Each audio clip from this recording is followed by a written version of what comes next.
নমস্কার বন্ধুরা, লক্ষ্মী কুঠিরের রান্নাঘরের পক্ষ থেকে সবাইকে অনেক অনেক স্বাগত জানাই। প্রতিদিনের মতো আজকেও নতুন রেসিপি নিয়ে এসেছি। এটা হলো সর্ষে পোস্ত দিয়ে চিংড়ি মাছ ভাপা। আমরা চিংড়ি মাছগুলো প্রথমে ছাড়িয়ে নিয়েছি, দেখতেই পাচ্ছেন।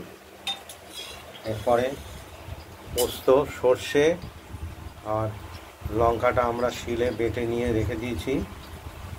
এটা পরিমাণ মতোই দিয়েছি। এরপর আমরা দেখাতে যাচ্ছি কড়াইতে তেল দিয়ে ফেলেছি, এটা গরম হবে। হলুদ দিচ্ছে কেন? মাছগুলো নুন দিয়ে মেখে আগেই রেখেছি, সামান্য পরিমাণে সামান্য হলুদ দেবো এবং মাছগুলোকে একটু হালকা তেলে ভেজে নেব। দেখতেই পাচ্ছেন।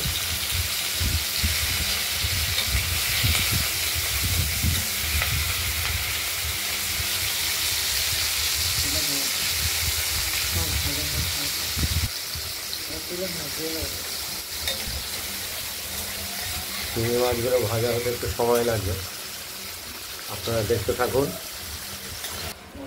আচ্ছা, শিল থেকে বাটনাটা, সর্ষে পোস্ত লঙ্কা বাটাটা তুলে নিয়েছি। এবার আমরা মাছটা ভাজা হয়ে গেছে, হালকা ভেজেছি। এবার আমরা এটা পোস্ত সর্ষে লঙ্কা বাটাটা একটু কড়াইতে দিয়ে দিলাম পুরোপুরি। এটা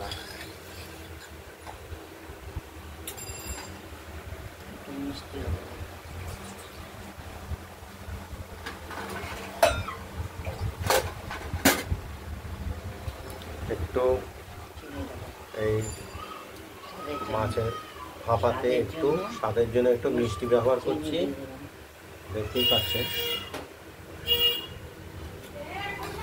মিষ্টিটা দিলে স্বাদটা ভালো হয়। আর নুন আগেই দিয়ে নিয়েছি, এটা স্বাদ মতো নুনটা ব্যবহার করেও দিয়েছি। একবার একটু টেস্ট করে দেখতে হবে।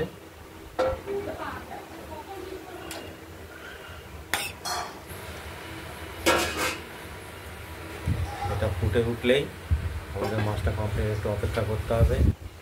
দেখতে থাকুন। আচ্ছা, মাছের ঝোলটা ফুটে উঠেছে, একটু কাঁচা তেলও আমরা ব্যবহার করছি, টেস্টটা খুব সুন্দর আসবে।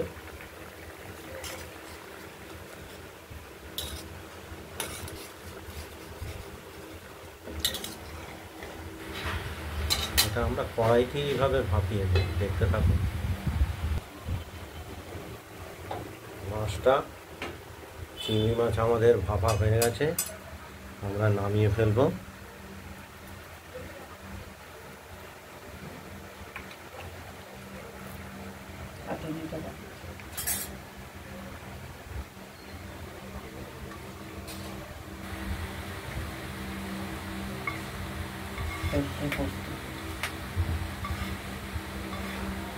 চিংড়ি মাছ ভাপা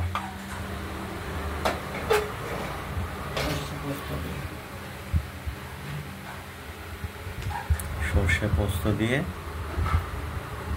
ভাপা করা হয়েছে, দেখতে পাচ্ছেন। খুব সহজেই এটা হয়ে যায়, খেতেও টেস্ট। বন্ধুরা, আপনারা বাড়িতে ট্রাই করবেন, করে আমাদের কমেন্টস করবেন, আর আমাদের চ্যানেলটাকে লাইক করে দেবেন, একটু শেয়ার করে দেবেন, আর সাবস্ক্রাইব করে রাখবেন। আজ এই পর্যন্তই। আরেকটা রেসিপি আমরা দেখাচ্ছি এর পরের পার্টে। সেটা হলো, এটা এখানেই শেষ করলাম। নমস্কার, ভালো থাকবেন, সুস্থ থাকবেন।